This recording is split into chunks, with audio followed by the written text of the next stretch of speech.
Los eventos y estados de conciencia. El trabajo sobre uno mismo empieza por observarnos, autoobservación. ¿Pero qué estamos observando? Estamos observando nuestro estado interior y viendo cómo él está separado del evento exterior. Entonces veremos cómo podemos modificar nuestro estado interior para modificar las circunstancias de la vida que atraemos. El cuerpo físico es uno de los maravillosos instrumentos que el ser humano posee para expresarse. Muchas veces nos encontramos con personas que irradian una actitud de felicidad, confianza, salud, optimismo, simpatía, amor, etc. Estas personas ganan rápidamente la amistad de todos, poseen una fuerza de atracción, un imán. Otras personas carecen de ese imán, que es tan maravilloso e irradian algo diferente. Desconfianza, miedo, diferentes tipos de rechazo, por citar algunos. La psicología gnóstica nos enseña que el carácter de una persona depende de su estado interno. El carácter de una persona no se desarrolla en el cuerpo físico, sino que se expresa a través de él. Así que para modificar nuestro imán, debemos comenzar con nuestro carácter. Y como nuestro carácter depende de nuestro estado psicológico interno, es por eso que debemos observar nuestros estados psicológicos. Podemos afirmar: cada evento se complementa con tal o cual estado psicológico interno.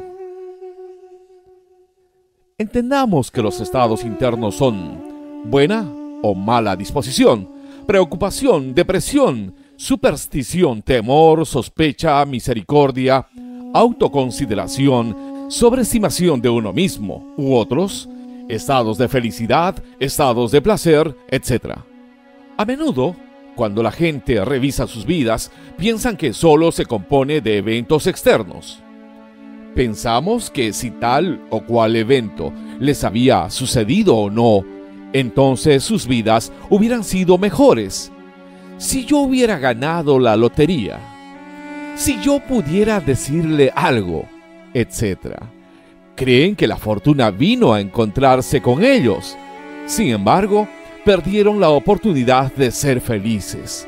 Lamentan lo que perdieron, lloran lo que odian, se quejan cuando recuerdan sus viejos errores y calamidades.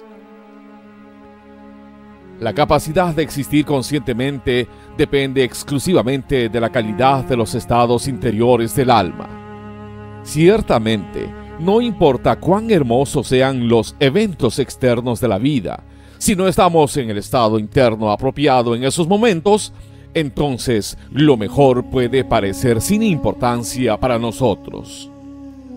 Es lamentablemente raro encontrar a alguien que sabe cómo combinar conscientemente estados internos y eventos externos.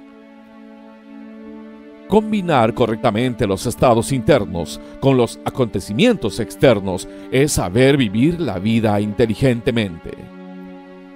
Así que si queremos observarnos a nosotros mismos, debemos diferenciar entre los acontecimientos exteriores de la vida práctica y los estados interiores de la conciencia. El trabajo sobre uno mismo se refiere a los diversos estados psicológicos de la conciencia.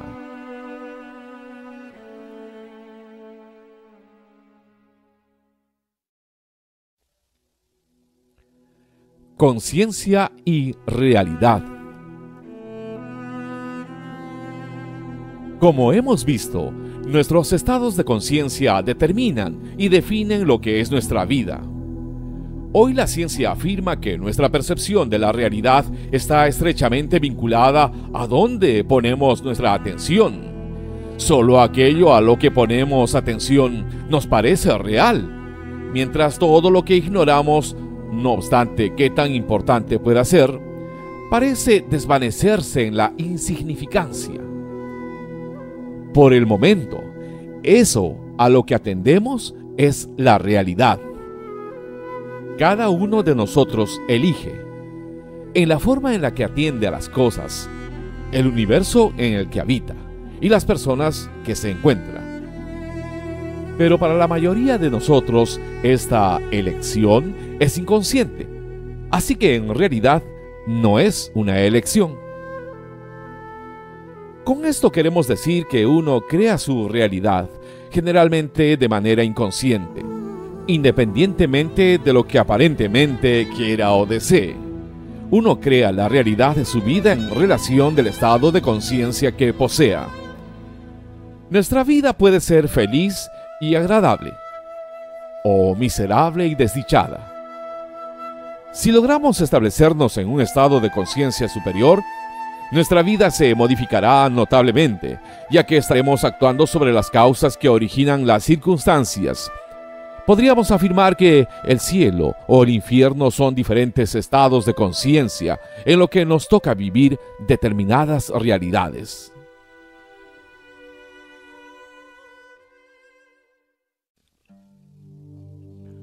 Cielos e infiernos. La existencia de una región en donde los bienaventurados o condenados residen después de muertos han existido en casi todas las culturas. Sin embargo, de acuerdo a su localización geográfica, al tiempo en que han existido y a la influencia de su cultura, cielos e infiernos han sido descritos de modos distintos. El cielo es un concepto de más allá presente en muchas religiones y filosofías espirituales. También definido en religión como lugar de morada de Dios, ángeles y almas humanas. El cielo suele ser interpretado como un lugar de felicidad eterna. Generalmente se cree que la relación entre este concepto y la esfera celeste fue propuesta por primera vez por los antiguos astrónomos sacerdotes. Esta región de tipo superior ha estado presente en las diversas culturas y civilizaciones. Entre los budistas e hinduistas, el nirvana es el estado de estar liberado tanto del sufrimiento como del ciclo de renacimientos. Entre los griegos, el Olimpo era la región y morada de los dioses.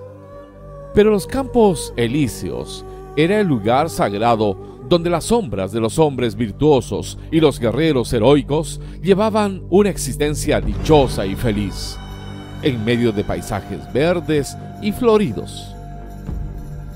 En la mitología nórdica, Valhalla es la fortaleza a la cual los guerreros van al morir en combate. Se sitúa en el palacio de Odín, en Asgard, donde los guerreros fallecidos son bienvenidos por Bragi y conducidos por las valquirias. Los campos de Aaru era el lugar paradisíaco donde reinaba Osiris, según la mitología egipcia. El infierno es el lugar de llamas incontenibles, humeantes y tóxicas, de lagos de aceite hirviendo, de inaguantables tormentas llameantes y de incalificables demonios repugnantes. Los infiernos, del latín infernum, inferior subterráneo, han estado presentes en las antiguas religiones y culturas de la humanidad, recibiendo diferentes nombres. El Avici de los indostanes, el Tartarus griego, el Averno romano, el Duat de los egipcios, el Niflheim de los nórdicos, el reino de las Narakas del hinduismo, etc. También entre los mayas, Xibalba es descrito en el Popol Vuh. Este es el mundo regido por las divinidades de la enfermedad y la muerte. El significado de estas imágenes universales del cielo y del infierno proviene de este hecho psicológico. El cielo y los infiernos son estados de conciencia que están dentro de nosotros. El cielo es un estado de conciencia en el cual experimentamos emociones, sensaciones y pensamientos maravillosos, extasiados y paradisíacos, mientras que el infierno es un estado en el cual experimentamos lo opuesto: terror, rabia, angustia, desesperación, tormenta, repugnancia, horror y cosas por el estilo. Las descripciones de estos lugares en la mitología y el arte religioso son claramente representaciones externas de experiencias interiores. Los psicóticos característicamente tienen y describen las mismas sensaciones y sentimientos que se les atribuye a los residentes del infierno en la literatura teológica clásica de Oriente y Occidente, incluyendo sensaciones de estar ardiendo o intolerables sensaciones de ardor por todo el cuerpo. Estar loco es estar en un estado de conciencia marcado por sensaciones dolorosas y atormentadoras y sentimientos de desesperación y angustia desahuciada, las cuales son, después de todo, las características del infierno. Existe entonces una estrecha analogía entre la locura y el infierno. Puesto que el infierno y el cielo son estados de conciencia, uno puede entrar en ellos desde otros estados. Los sueños, por ejemplo, o los estados provocados por las drogas. La pesadilla es un sueño de locura y del infierno.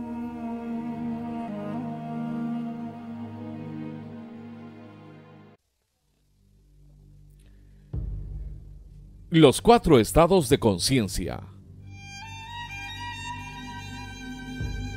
De manera general, el hombre puede conocer 4 estados de conciencia que en la escuela platónica eran conocidos como eikasia, pistis, dianoia y nous. El desarrollo de la conciencia humana a lo largo de sus 4 estados posibles recorre un camino desde la ignorancia hasta el conocimiento, del dolor y sufrimiento a la felicidad y plenitud. El perfeccionamiento espiritual es posible pasando de un estado de conciencia a otro. Los alquimistas utilizaban la metáfora de la transmutación del plomo o metal básico en oro. El plomo es símbolo de oscuros, pesados, densos y depresivos estados de conciencia. El oro simboliza la cualidad de la conciencia, que es reluciente, radiante, reflectora, brillante, valiosa y parecida al sol. Platón ilustró su teoría general del conocimiento de los 4 estados de la conciencia con la célebre alegoría de la caverna en el libro 7 de la República, en la que enseña claramente que la ascensión de la conciencia desde sus estados inferiores hasta el superior es un progreso del nivel de conocimiento. Platón consideraba esta ascensión de la conciencia como una serie de conversiones desde un estado cognitivo menos adecuado a otro estado más completo del conocimiento.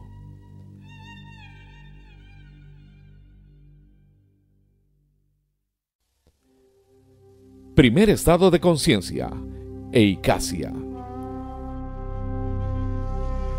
El estado de sueño profundo, de ignorancia, que genera un comportamiento bárbaro, instintivo y cruel, que produce una especie de estado totalmente infrahumano, es el mundo de las guerras, de la crueldad humana, de la contaminación destructora de la vida, etc.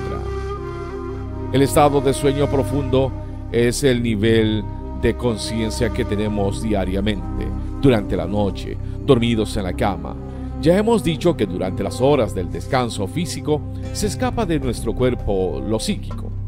De ahí que durante esas horas el ego deambula por el mundo de los sueños con la conciencia dormida. Es por eso que es el estado de conciencia más bajo. El ego fuera del cuerpo acampa a sus anchas, pero es verdad que no puede hacer nada más que soñar.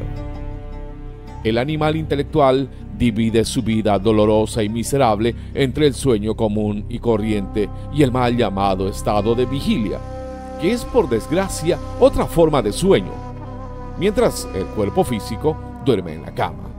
El ego anda con la conciencia dormida como un sonámbulo, moviéndose libremente por la región molecular. El ego en la región molecular proyecta sus sueños y vive en ellos. No existe la lógica alguna en sus sueños. Continuidad, causas, efectos. Todas las funciones psíquicas trabajan sin dirección alguna y aparecen y desaparecen imágenes subjetivas, escenas incoherentes, vagas, imprecisas, etc. Cuando el ego regresa al cuerpo físico, viene entonces el segundo estado de conciencia llamado de vigilia, que en el fondo no es otra cosa sino otra forma de sueño.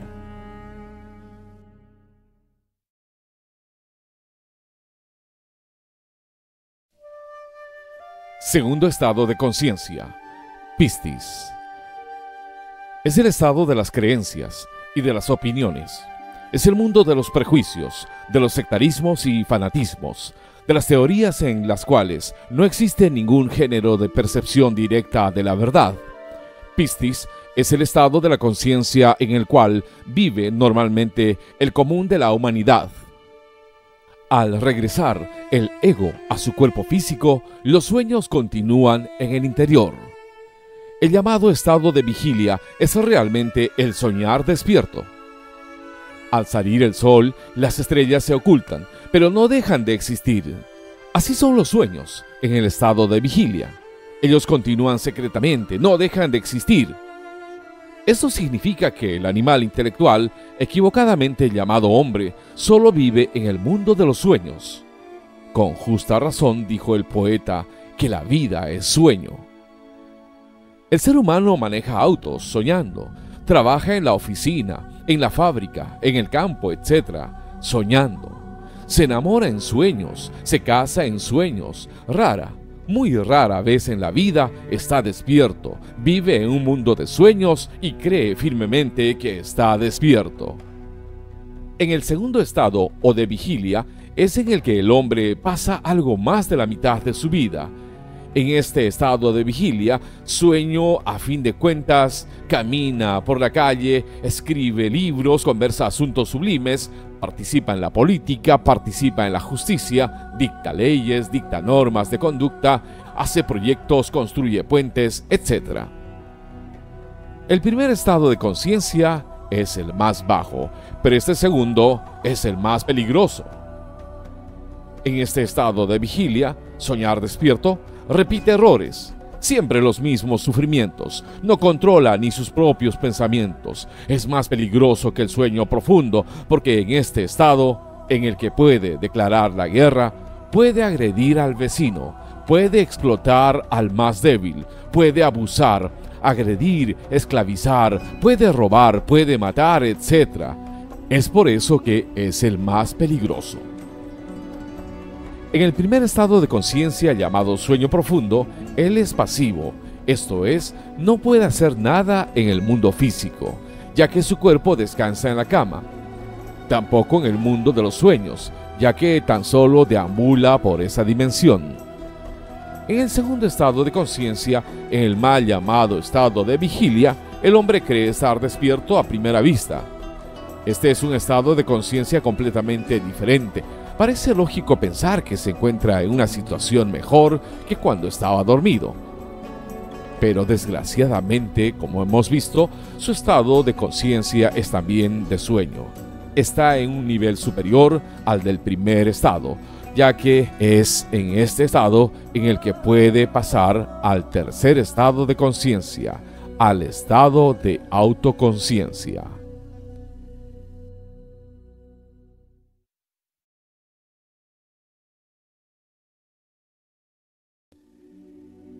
Tercer estado de conciencia, dianoia. Es el estado de conciencia cultural, intelectual, basado en el pensamiento científico analítico, de revisión de creencias y de sintetismo conceptual. Dianoia genera un pensamiento dianoético que estudia los sistemas inductivo y deductivo, con el propósito de utilizarlos en forma profunda y clara, estudiando los fenómenos y estableciendo leyes. Aquí es donde se produce el análisis y la síntesis conceptual. Aquí es donde comienza a introducirse el pensamiento consciente. Puede decirse, sin exagerar nada, que en la época actual el tercer estado de conciencia no aparece en el hombre, sino solo por chispazos, muy breves y muy raros. Y si apareciera este estado no puede permanecer por mucho tiempo, sino por medio de un entrenamiento especial. Para la gran mayoría de las personas, aún las cultas e intelectuales, el principal obstáculo en el camino para adquirir autoconciencia es que creen que ya la poseen. En otras palabras, están totalmente convencidas de tener ya conciencia de sí mismas. Tenemos necesidad de pasar a este tercer estado de conciencia para poder despertar. Cuando un hombre se recuerda a sí mismo, no está identificado. El tercer estado de conciencia es el recuerdo de sí, o conciencia de sí, o conciencia de su propio ser. Quien llega a despertar se hace entonces autoconsciente, adquiere conciencia de sí mismo. Si toda la gente tuviera la conciencia despierta, la tierra sería un paraíso. No habría guerras, no existiría lo mío ni lo tuyo, todo sería de todos, viviríamos en una edad de oro. Cuando uno despierta conciencia, cuando se hace autoconsciente, entonces es cuando realmente viene a conocer la verdad sobre sí mismo. Antes de alcanzar el tercer estado de conciencia, la autoconciencia, uno realmente no se conoce a sí mismo. Es indispensable adquirir el tercer estado de conciencia, subir al tercer piso de la casa antes de tener derecho a pasar al cuarto piso.